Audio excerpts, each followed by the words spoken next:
So now Shabbos Young Israel, I hope all are well and stay so. Different opinions among the Mefarshim as to exactly what the nature of Moshe Rabbeinu's failure was with respect to Mei Meriva, where Bnei Israel complained that they were thirsty, and somehow Moshe Rabbeinu hit the rock. According to Rashi, Moshe Rabbeinu should have spoken the rock. There would have been a greater Kiddush Hashem. According to the Rambam, Moshe Rabbeinu got angry. No good, can't get so angry.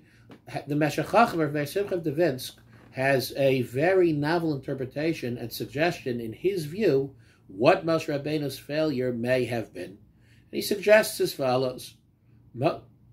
We find in Tanakh a number of Nevi'im who summoned supernatural nisim, miracles, on their own, as they initiated miracles without being informed to do so by Hashem. For example, Eliyahu Hanavi at Har Carmel, showdown against the prophets of the Baal. So the Navi said, everybody bring your karbanos, whichever one the fire comes down and consumes. So that'll be a proof that Hashem hu ha'elokim.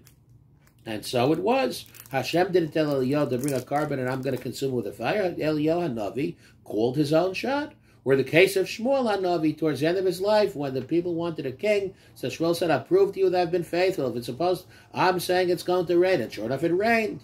That's Hashem didn't tell him that. He did it on his own. Or in the case famously of Yehoshua, that the sun stopped in the valley in Givon during the war.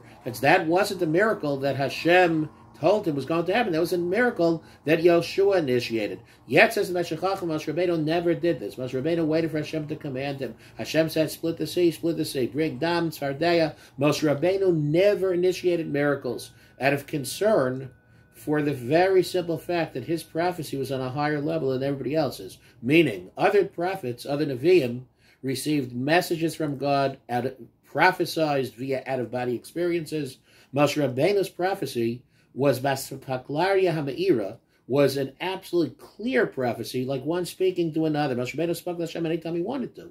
And he was concerned that since he's on such a high level, if he would also initiate his own miracles, people would ascribe godly tendencies to him. They think he's a deity. They'd worship him as a god. Therefore, Moshe Rabbeinu refrained from doing so, except when it came to Korach. Last week, God didn't say, tell Korach if he doesn't back down, the earth is going to swallow him up. Moshe Rabbeinu figured this out on his own, for his own honor, the honor of the Kehuna, of Aaron, of himself. He said, you back down and the earth is going to swallow you up, and so it was. Why wasn't he concerned they're going to make him into a god? The answer is because if they're rebelling against Moshe, certainly they're not going to be worshiping him.